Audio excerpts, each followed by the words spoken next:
Hello dears, അപ്പോൾ തുടക്കക്കാർക്ക് പോലും സിമ്പിളായിട്ട് ചെയ്യാൻ പറ്റിയൊരു എംബ്രോയ്ഡറിയാണ് കാണിക്കുന്നത്. അതിനായിട്ടൊരു വള ഉപയോഗിച്ച് ഞാനൊരു റൗണ്ട് ഷേപ്പ് ഒന്ന് അടയാളപ്പെടുത്തിയിട്ടുണ്ട്. പിന്നെ ഇത് സ്റ്റെം സ്റ്റിച്ചാണ്. ഗ്രീൻ കളർ യൂസ് ചെയ്താണ് ഇങ്ങനെ ചെയ്തിട്ടുള്ളത്. അതിനുശേഷം അതേ നൂലുപയോഗിച്ചിട്ട് തന്നെ ലൈസി ഡേസിയാണ് ചെയ്തത്. സിംഗിൾ ലൈസി ഡേസിയാണ്. അത് രണ്ട് വശത്തോട്ടും ആ ഭാഗത്തും ഈ ഭാഗത്തും അവിടെ എവിടെയായിട്ട് ഇങ്ങനെ ചെയ്ത് കൊടുക്കേണ്ട കാര്യമുണ്ട്. വളരെ ഈസിയാണ്, പെട്ടെന്ന് ചെയ്തെടുക്കാൻ പറ്റും.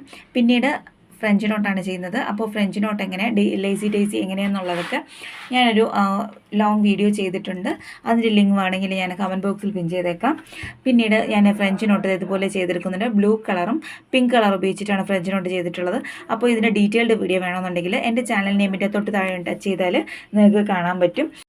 പ്ലീസ് ഡീറ്റെയിൽഡ് വീഡിയോ കണ്ടിട്ട് മാത്രം നിങ്ങളൊന്ന് ട്രൈ ചെയ്ത് നോക്കുക, കാരണം അതിൽ ഡീറ്റെയിൽസ് ഒക്കെ പറയുന്നുണ്ട്. അപ്പോൾ എൻ്റെ ചാനൽ ഇതുവരെ സബ്സ്ക്രൈബ് ചെയ്യാതെ കാണുന്നവരുണ്ടെങ്കിൽ പ്ലീസ് ഒന്ന് സബ്സ്ക്രൈബ് ചെയ്ത് സപ്പോർട്ട് ചെയ്യണേ. അപ്പോൾ എൻ്റെ ഫൈനൽ റിസൾട്ട് അടിപൊളിയാണ്, ഇഷ്ടപ്പെട്ടെന്ന് വിചാരിക്കുന്നു. Thank you for watching.